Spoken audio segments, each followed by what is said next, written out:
আছো সবাই? আমি মৌসুমি। আমার নতুন আরও একটি ব্লগে তোমাদেরকে জানাই অনেক অনেক স্বাগত ও অনেক ভালোবাসা।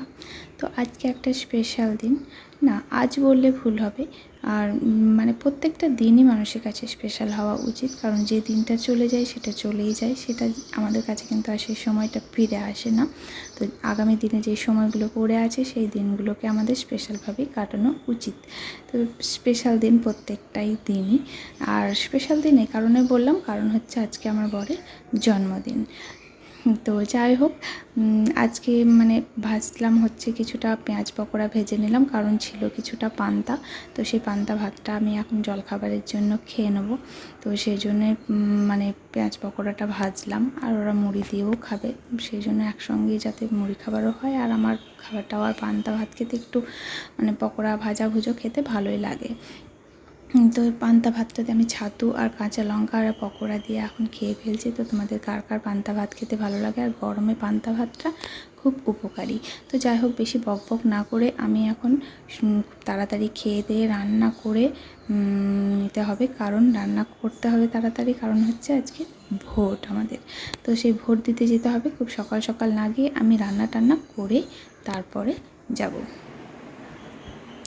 এখন রেডি হয়ে গেছি, যাব হচ্ছে ভোট দিতে। তো ভোটটা সকাল সকাল দিতে যাইনি, কারণ এখানে প্রচণ্ড ভিড় হয়।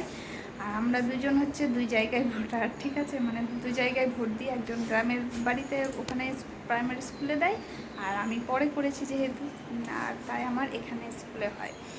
তো চলো, ও সকালে ভোট দিয়ে চলে এসেছে, মাকে নিয়ে গেছিলো। আর এখন আমি যাচ্ছি, এখন বাসটা হচ্ছে 12:30। তো এই সময়টায় ভাবলাম ফাঁকা থাকবে, তো সেই কারণেই যাচ্ছি। তো দেখা যাক কী হয়। ভোট দিতে গিয়ে দেখি প্রচুর লম্বা লাইন পড়েছে, মানে যার সময় হচ্ছে 2 থেকে আড়াই ঘন্টা আমাকে দাঁড়িয়ে থাকতে হবে, তারপর আমি লাইন পাবো। তার জন্য আবার বাড়ি চলে এলাম। তারপরে আবার বিকালবেলায় 5টার সময় রেডি হয়ে যাচ্ছি আমি ভোট দিতে। আশা করি এই সময় ফাঁকা থাকবে। তো একদম ফাঁকার মধ্যে ভোটটা দিয়ে এলাম, তখন ঘুরে এসেছিলাম বলে একদম ফাঁকা। এই যে আমার ভোট দেওয়া কমপ্লিট। এখানে দেখো, আমের কিছুটা আমি আমচুর দিয়ে রেখেছি, কারণ আমাদের গাছের আমটা খুব টক, আর কিছুটা দিয়েছি আচার বানাবো বলে। আর এখানে আমসত্ত্ব বানিয়েছিলাম, যেটা তোমাদেরকে দেখানো হয়নি। তো আমসত্ত্বটা শুকিয়ে যাওয়ার পর, তো দেখো দেখো আমসত্ত্বটা খুব সুন্দর হয়েছিল আর খুব টেস্টি। তো আমার ছেলে তো থাল থেকে তুলে তুলে অনেকটা খেয়ে নিয়েছে, আর বাকিটা কিছুটা তুলে তুলে আমি কৌটোর মধ্যে রেখে দিলাম, ফ্রিজে রেখে দেবো, অনেকটা দিন থাকবে। যখন মুখে রুচি থাকবে না তখন খাওয়া যাবে। আর এদিকে আমি এখন ওর পায়েসটা বসিয়ে দিয়েছি, যেহেতু জন্মদিন তো একটু তো পরমান্ন করতেই হয়। তো পায়েসটা আমি বসিয়েছি, কারণ মাই করে, কারণ মা নেই, মা গ্রামের বাড়িতে ভোট দিতে গিয়ে ওখানে আছে, একটু বেড়াবে এবারই ও বাড়ি। অনেক দিন পর দেখা তো সবার সঙ্গে হয়, তো সেই জন্যই থেকে গেছে, মা আসেনি ভোট দিতে গিয়ে। আর তার জন্য আমি পায়েসটা বানিয়ে নিচ্ছি। আর বউকে জিজ্ঞেস করলাম যে আর কি বানাবো বলো? তো বললো আর কিচ্ছু বানাতে হবে না। তো বললাম দুটো লুচি ভেজে দিই পায়েসের সঙ্গে। তো বললো না না, আর কিছু করতে হবে না, কারণ কিছুদিন আগেই ছেলের জন্মদিন গেছে, তো সেই জন্যই। তো চলো, ওকে এখন পায়েসটা তুলে দিয়ে দিই, যেহেতু ওর উপলক্ষেই করা। ওই গো না, অন্ধকার করে রেখে দিয়েছে ঘর, আবার জানালাগুলো খোলো।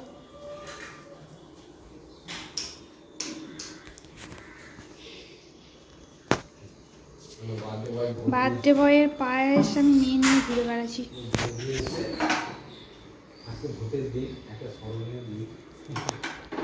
আর জন্মদিনটা বেশ ছুটির দিনেই পড়েছে, ফাঁকা ভোটের দিন, ঠিক আছে। তো ভোটের দিনে আজকে জন্মদিন, ফাঁকা, তো শুধু পায়েস। তা কিসে খাবে? ডায়মন্ডের বাটি। কেমন হয়েছে?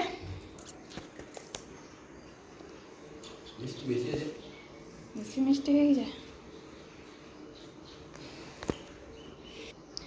আজ ও আমার জায়গাটা দখল করেছে, কারণ বিকালবেলায় আমি এখানটাতে এসে বসি, বেশ ঠান্ডা হাওয়া দেয়, খুব ভালো লাগে। তো চলো, এখন আমরা দুজনে মিলে একটু বসে বসে গল্প করছি, কারণ এই সময় সুযোগটা তো খুব কমই হয়, ও দোকানে ব্যস্ত থাকে। তো চলো, আজকের মতো ব্লগটা এই পর্যন্তই, দেখা হচ্ছে পরের ব্লগে। সবাই ভালো থেকো।